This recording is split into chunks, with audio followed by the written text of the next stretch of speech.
Korkut.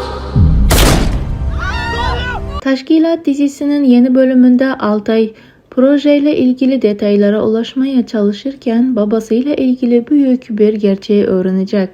Hayatın yönlendirmesiyle hareket eden Rutkay, Halil'le birlikte belirtilen konumdayken Altay ve ekipse Rutkay'la karşı karşıya gelmek üzeredir.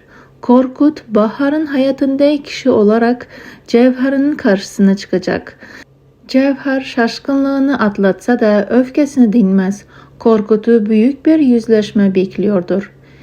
Önümüzdeki bölümde el yazmasını Altay sayesinde ele geçiren teşkilat yeni bilgilere ulaşacak. Bu bilgiler onlara Kleopatra kod isimli birini işaret eder.